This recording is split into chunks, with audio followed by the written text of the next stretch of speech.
Kevin, welcome to the programme, sir. It's always great to get Adam. your thoughts. I just want to take a beat and take a big step back and just think about where we are and the moment we're in. This is what we've heard from the administration over the past few days. The president has said there will be a little short-term interruption. The Treasury Secretary, Scott Bessent, spoke this morning and said there's going to be a detox period. You said last month the jobs market was worse than markets thought. What exactly are you, together with other officials and the president, this administration, what are you preparing us for?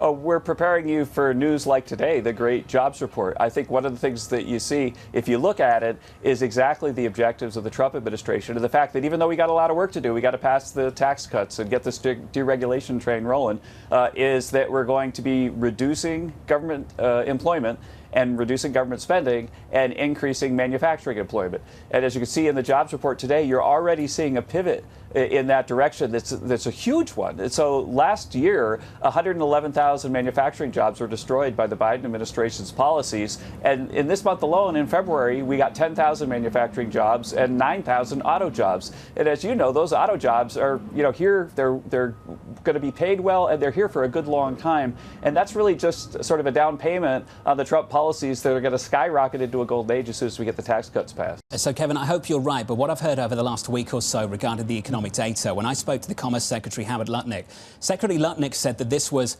Biden data over the last month, that this was not Trump data. So if it's good, is it Trump data? And if it's bad, is it Biden data? How does this work?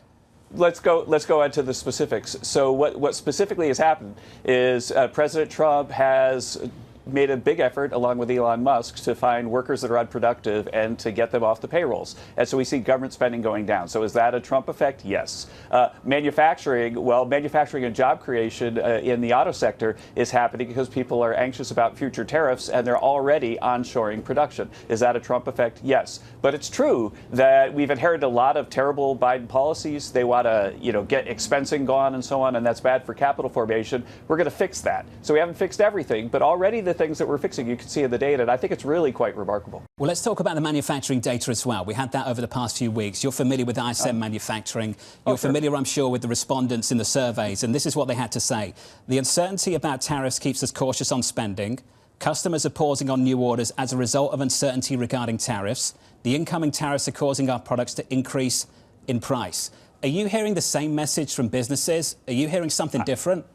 What I'm hearing is a massive amount of onshoring. We've got more than, $1.5 trillion in commitments for new factories, and you're already seeing it in the auto data. I mean, think about it, how hard it is to create a job in the auto sector. To have 10,000 in a month means that the attempt to onshore activity, to make it so that the jobs are created here and the money isn't just, frittered away to foreign countries, is exactly what President Trump's objective is, and it's right there in the data. Now, I know that it's 1 month and the data can blip around, but I was really, really stunned. And the other thing I was stunned about, which I know you guys follow this a lot. In fact, Anna Wong at Bloomberg is one of the best young economists I know at looking at the numbers, is that it was a really bad flu season. And so when I adjusted for the flu, what I thought this number was going to be, it was way below the number that we got. And so I was very positively surprised by this number once you adjust for flu. And then you see that all these jobs that are created in manufacturing. And finally, if you go back and look at the Biden job record, mindful of the fact that they revised it down 1 million jobs last year, don't forget that a lot of the job creation was government workers.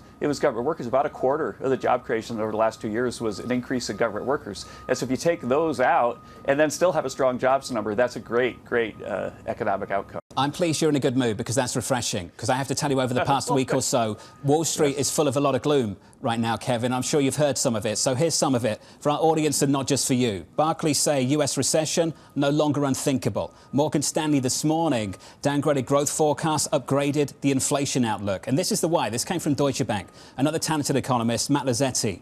Considerable downside risk to the growth outlook are mounting. Trade policy uncertainty has hit historical levels. Financial conditions are tighter. Sentiment indicators signal weaker growth, and more trade actions are likely to come. Kevin, the people that we've been speaking to want clarity on trade. They want to understand that maybe in a month or so this will be done, whether the tariffs is 10, 15, 20, 25. When can they expect that much needed clarity? Oh, absolutely. I think in some sense that you've got quite a bit of clarity already. There's no uncertainty. There's going to be some tariff. It's going to be reciprocal. If you don't like tariffs very much, then reciprocal could be a great thing for you because then countries around the world will be lowering their tariffs. But the president believes that if we replace income tax revenue with tariff revenue, it can make everybody better off.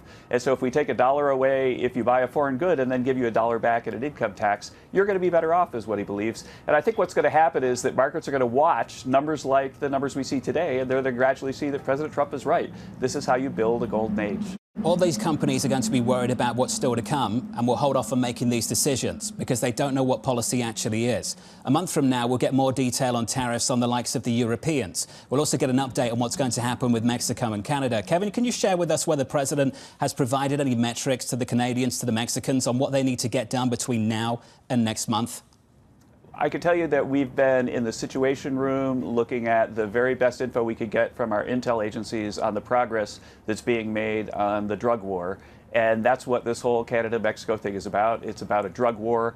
And there have been some parameters that have moved because it's an active negotiation. And President Trump is seeing progress of the drug war, both in Canada and in Mexico. And he's, in the end, trying to save the tens of thousands of American lives with this drug war. And that's why he's adjusted when he's seen progress. But yeah, we've got people, satellites and everything, looking at where the fentanyl labs are.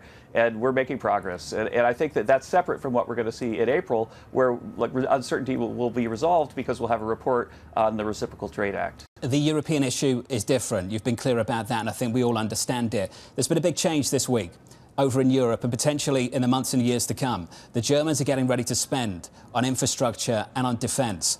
Do you and the administration like what you're hearing from the Europeans in the past few days? And do you think that would lead to a different approach when it comes to tariffs in the next few months? Right. Absolutely, the Europeans need to make a lot of progress on defense. They've been free riding on America for a long, long time, but they're our friends. That's a foreign policy issue. But on an economic policy issue, think about it this way, that in a typical month, we're importing about $35 billion worth of autos and exporting about $13 billion worth of autos. And that's because of all of the non-tariff barriers and tariffs themselves, like the Europeans have a 10% tariff on autos, that President Trump's views is unfair. And so against that backdrop, the idea that we created almost 10,000 auto jobs this month shows that he's on the case. And he's fixing these things that are unfair for American workers, and he's making progress already in February. Kevin, do you think the reciprocal tariffs, the focus of them, will be on autos, or is it much broader than that? Oh, it would be much broader than that, yeah. We basically want trade to be fair for Americans across everything, Kevin, as you know, there's been some jitters on Wall Street, so let's finish there. In the equity market, we've seen a pullback of 5-6 percentage points. Not too dramatic, but there's certainly some fear out there, and you see that in sentiment indicators. Traditionally, with the Trump administration, particularly in the first term, we became accustomed to what became known as the Trump put in the equity market. Secretary Bessent says there isn't one anymore. He says it's all about the upside, and there's a big call. I understand that. But the president said just yesterday, I'm not even looking at the stock market. Kevin, what is the president looking at? And if I can leave the interview here just with this final question, what is his metric for success through this year? What's that number one data point that we should be judging this administration by?